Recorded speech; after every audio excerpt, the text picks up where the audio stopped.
आज एक बार फिर हमारे साथ हैं भारतीय जनता पार्टी के वरिष्ठ नेता डॉक्टर रितेश सेन जी।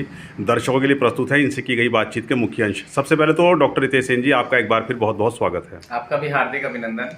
हमारा सबसे पहला सवाल आपसे ये है कि आजकल बिजनौर में गंगा एक्सप्रेसवे को लेकर बहुत ज़्यादा चर्चाएँ हैं, बहुत ज़्यादा मामला हाईलाइट है, तो इसे लेकर आपका क्या कहना है? देखिए, सबसे पहले तो आपका स्वागत है कि आपने इस मुद्दे को प्राथमिकता दी है। और आप सबको पता ही है कि बिजनौर एक ऐसा क्षेत्र पड़ता है जो उत्तराखंड के बाद जो गंगा का पदार्पण होता है वो सबसे पहले जिला बिजनौर से ही होता है जी। तो इसलिए गंगा एक्सप्रेसवे के बनने से जो बिजनौर का विकास होगा और बिजनौर के साथ साथ पूरे उत्तराखंड का जो विकास होगा वो तभी हो सकता है जब बिजनौर उससे कनेक्ट हो। क्योंकि बिजनौर ट्रांसपोर्ट के हिसाब से, चाहे हमें काशीपुर जाना हो, चाहे हमें मुरादाबाद जाना हो, चाहे हमें कानपुर जाना हो, जहाँ से भी हम जाएंगे वो बिजनौर उसका मुख्य केंद्र बिंदु रहता है जी। तो मेरा मानना है कि माननीय मुख्यमंत्री जी यहाँ घोषणा भी करके गए थे, एक जनसभा में हमारे नजीबाबाद में जनसभा हुई थी, उसी तरह उसी आधार पे बाद में एक गंगा समग्र यात्रा निकली थी बिजनौर में जी। वहाँ पर भी वो वादा करके गए थे और निश्चित रूप से उनको संज्ञान में होगा। वो निश्चित रूप से हम सब की भावनाओं का सम्मान करते हुए गंगा एक्सप्रेसवे को बिजनौर की धरती पर उतारने का काम करेंगे। यानी आपका कहना यह है कि अगर गंगा एक्सप्रेसवे बनेगा तो वाया बिजनौर होकर हरिद्वार जाएगा? बिल्कुल बनेगा, क्योंकि उनके संज्ञान में है और वो बिजनौर को विशेष प्राथमिकता देने का काम करते हैं। रितेश सेन जी, आप लगातार जनहित के मुद्दों पर, जनहित की समस्याओं पर प्रयास करते रहते हैं, आपकी लगातार गतिविधियां इसमें जारी रहती हैं, तो गंगा एक्सप्रेसवे को लेकर भी क्या आपने व्यक्तिगत स्तर से कोई कदम उठाया है?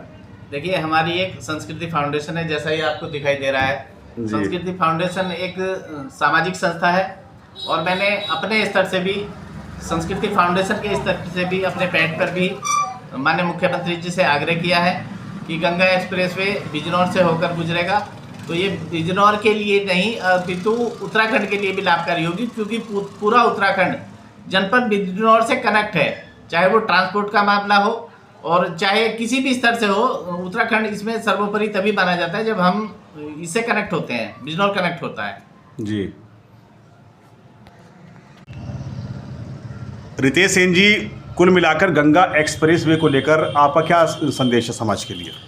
संदेश साहब यही है, जैसा कि आप देख ही रहे हैं, भारतीय जनता पार्टी 2014 के बाद से, जब से भारतीय जनता पार्टी आई है और 17 के बाद से उत्तर प्रदेश में आई है जी, विकास के नए आयाम खड़े हो रहे हैं जी। अभी आप हाल ही में देख रहे होंगे कि 119 हाईवे निकल रहा है जी। बहुत अच्छा गुणवत्तापूर्वक जो एक्सप्रेसवे है वो बन रहा है जी। इसी तरह से एक नेशनल हाईवे 74 हमारा निकल रहा है, विकास लगातार तीव्र गति से चल रहा है जी। तो मेरा मानना है कि भारतीय जनता पार्टी के कार्यकाल में जितना विकास हुआ है किसी और कार्यकाल में अभी तक इतना विकास नहीं हुआ है। और मुझे अपेक्षा ही नहीं, पूर्ण विश्वास है कि भारतीय जनता पार्टी का कार्यकर्ता होने के नाते जो हम सब निवेदन करेंगे और भी जो किसान संगठन है वो भी अपना लगातार प्रयास कर रहे हैं, लेकिन मैं भारतीय जनता पार्टी का कार्यकर्ता हूँ और मेरा दायित्व बनता है कि मैं माननीय मुख्यमंत्री जी से आग्रह करूँ और वो हमारी बात को जरूर मानेंगे, ऐसा मेरा पूर्ण विश्वास है।